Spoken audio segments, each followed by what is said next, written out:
Welcome to Military Mindset. So I am back with part 3 of the Special Forces series in which I am gonna discuss about Marcos or Marine Commando of Indian Navy. So are you ready guys? Today we will discuss about Marcos commando. तो दोस्तों Marcos commando जैसा कि अभी तक की video में मैंने discuss किया है, आर्मी में एज अ पैरा कमांडो उनकी स्पेशल फोर्स होती है, one of the best out of best soldier part होते हैं इंडियन आर्मी के और वो पैरा कमांडो बनते हैं। Similar you can assume in Indian navy as well, जिसमें इंडियन नेवी में जो भी सोल्जर्स रिक्रूट होते हैं वो बहुत सारी रिक्रूटमेंट होती हैं 10वीं और 12वीं पे, जैसे SSR MR बहुत सारे जो सोल्जर्स बनते हैं इस वैकेंसी के थ्रू जाके उनको मौका मिलता है। अगर उनमें है गट्स, क्षमता, ताकत तो मार्कोस के लिए अप्लाई कर सकते हैं। तो मार्कोस दोस्तों दुनिया की सबसे बेस्ट स्पेशल फोर्सेज है। इसको US की नेवी सील्स जो कि दुनिया की सबसे बेस्ट मानी जाती है उसके तर्ज पे बनाया गया मार्कोस कमांडो को 1987 में। दोस्तों मार्कोस कमांडो को इस बिहाफ पे आप टेस्ट कर सकते हैं कि एक बार बराक ओबामा जब इंडिया आए थे 2010-11 के ऑल टाइम, उसने टाइम कुछ सिक्योरिटी कंसर्न हो गया था हमारी इंडियन इनवॉइस और US इनवॉइस के बीच में कुछ बहस हो गई थी, जिससे उनको 10 मिनट तक रुकना पड़ा।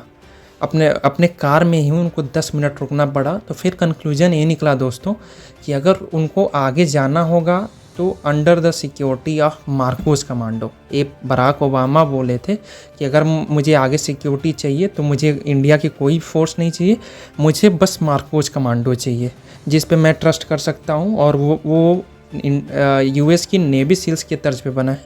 सो I have full trust on them. So दोस्त आप इसी बात से अंदाज़ा लगा सकते हैं कि हमारी मार्कोस कितनी रिलायबल और कितनी मजबूत और ताकतवर सेना है, स्पेशल फोर्सेज है हमारी इंडियन नेवी की।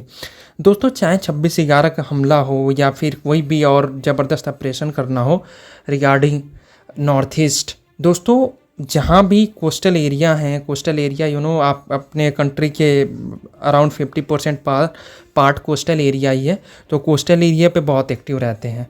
और नॉर्थ ईस्ट में स्पेशल फोर्स के साथ भी मिलकर ऑपरेशन करना और जम्मू कश्मीर में भी स्पेशल फोर्स और राष्ट्रीय राइफल के साथ मिलकर ऑपरेशन करना मरीन कमांडो का काम है। और वो ये इतने सिक्रेटिव और कॉन्फिडेंशियल रखे जाते हैं। पैरा स्पेशल फोर्सेस पे तो आपने बहुत सारी चीज़ें सुनी होंगी, उनके वीडियोस देखे होंगे, बट मार्कोस कमांडो बहुत ही कम आपने देखा होगा, या उनके पिक्चर या उनके कारनामे बहुत कम वायरल होते हैं। आप जैसे देख लो 26/11 हुआ था, उसके बाद और भी ऑपरेशन होते रहते हैं लेकिन लोगों को पता नहीं चलता।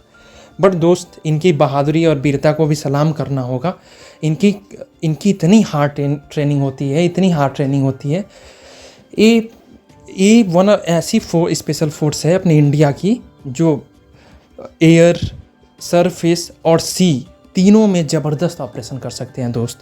पैरा स्पेशल फोर्स के साथ इनका पैरा जंप भी होता है, जिसमें हर टाइप के जंप्स, स्कूबा डाइविंग से लेके हर टाइप के जंप्स में महारत हासिल कर लेते हैं।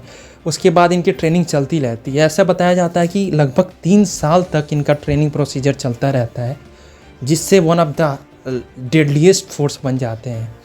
और दोस्त इनकी अंडर द सी जो इनकी ऑपरेशन चलती रहती है वो बहुत डेंजरस होती है। ये समुद्र की तल तक जाके और दुश्मन से लड़ाई करते हैं या फिर अपने ऑपरेशन को सक्सेसफुल बनाते हैं। तो बहुत ज़बरदस्त चीज़ है दोस्त। इनके ट्रेनिंग फेज़ में इन्हें जब पे प्रोविज़न के टाइम होते हैं तो दोस्त 20-20 घंटे एक्सरसाइज करवाया जाता है।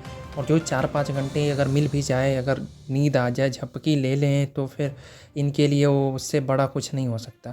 बट उसमें भी सोने नहीं दिया जाता है। इनको ऐसा तोड़ा जाता है कि फिर मार्कोस बनने का सपना या तो इन्हें टूट जाए या फिर ये मार्कोस और असली एक महाबलशाली योद्धा बन के ही बाहर निकले। तो ये है दोस्तों, ऐसे हमारे वीर मार्कोस कमांडो होते हैं। इनके घर वालों को भी नहीं पता होता कि मेरा बेटा मार्कोस में है, बहुत सारे कंडीशन में, क्योंकि ये बहुत कॉन्फिडेंशियल होता है दोस्तों।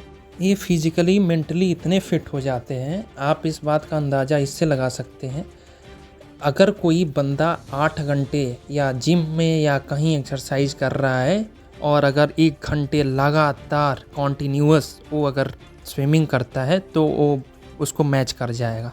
मतलब स्विमिंग करने में 1 घंटे में इतनी ताकत लगती है जो आप सरफेस पे 8 घंटे मेहनत करोगे तो उतनी ताकत नहीं लगेगी। तो इनको घंटों घंटों समुद्र में तैराया जाता है, ऐसे डाइविंग कोर्स होते रहते हैं, स्कूबा डाइविंग होती रहती है।